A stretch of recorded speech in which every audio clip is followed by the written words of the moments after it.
What is your favorite Game of Thrones moment? The shot of Jon Snow charging at Roose Bolton's army gives me chills every time. Not sure why. That was the stupidest move he made in the entire show, and showed him to be a poor leader.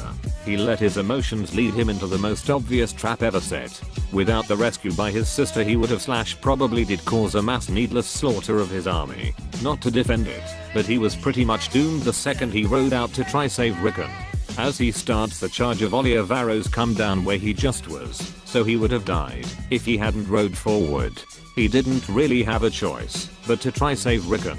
And in all honesty his army would have been crushed anyway. They had fewer men, fewer horses, less training, less equipment.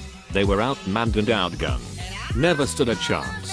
I was expecting the Mandalors to turn around and backstab Ramsay, revealing the whole thing to be a ploy. But when Rickon got killed, that hope sort of flew out the window. Turns out, it was Littlefinger coming to save the day. The Tyrion quote, "Never forget what you are, for surely the world will not. Make it your strength. Then it can never be your weakness. Armor yourself in it, and it will never be used to hurt you." Very inspiring in my opinion. It's a great quote, but as a dwarf I'm sick to death of people reciting it to me. The scene where Joffrey showed Sansa her father's head on a spike. At that moment it became really clear he was a psychopath, and it set the tone for his character.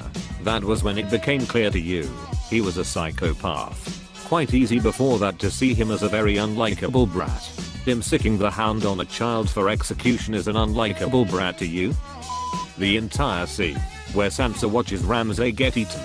That was so fucking powerful. Watching Sansa, who everyone has called weak all series, get to murder her rapist and not even give him the dignity of watching him die was the best justice they could have given her. It was so satisfying. Sansa has always been my favorite, so after that episode I was yelling, "I fucking told you," at my boyfriend who introduced me to Game of Thrones just before season 4 started and then made fun of me for liking Sansa more than Arya or Dany. Same. IMHO, Sansa has been playing the game better than almost anyone, since almost immediately after her father's death, she just gets overlooked because part of her strategy is acting dumb. The next most satisfying thing would be her doing something similar to Littlefinger, who fucked her over after she gave up an amount of control to him that she couldn't avoid. I want to know what Podrick did to the girls lol. I think my favorite part of that is Tyrion and Bronn's reaction when they sit down to hear the tale. Very subtle acting. Who knows more of gods than I? Horse gods and fire gods, gods made of gold with gemstone eyes, gods carved of cedar wood, gods chiseled into mountains, gods of empty air. I know them all. I have seen their peoples garland them with flowers and shed the blood of goats and bulls and children and their names. And I have heard the prayers in 100 tongues. Cure my withered leg, make the maiden love me, grant me a healthy son. Save me, succor me, make me wealthy, protect me from mine enemies, protect me from the darkness, protect me from the crabs inside my belly, from the horse lords, from the slavers, from the sellswords at my door. Protect me from the silence. He laughed.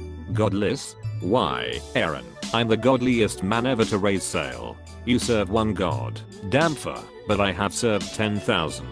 From Ibe to Ashay, when men see my sails, they pray. I fucking love urine. Hold. Door. Hodder. For a show about death, rape, murder and just all around terrible politics. That last scene of the beloved wolf was very impactful to me.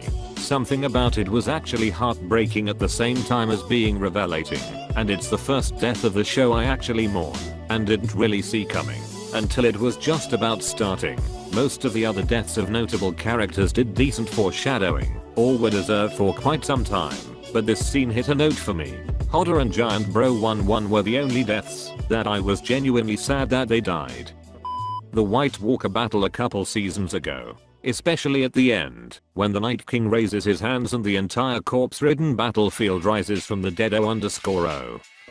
That bit in the arena, where Dany and everyone are surrounded by the Sons of the Harpy, and then Rogan shows up and basically turns into a fiery flying fuck you machine. The bit where he roars at Dany then catches himself when he recognizes her is great. You can see him thinking, oh, hey, sorry, mom. Also the part where he gets hit with the spear and whirls around like who threw that? Who fucking threw that spear? Emma fuck you up. Animators did a great job with his expressions and body language. But yeah. Fiery flying fuck you machine. When Jane rescues Brienne from the bear pit. Brienne. Kingslayer. Jane. My name is Jane. Are you still a maid? Brienne blushes yes. Jane. Good. I only rescue maidens.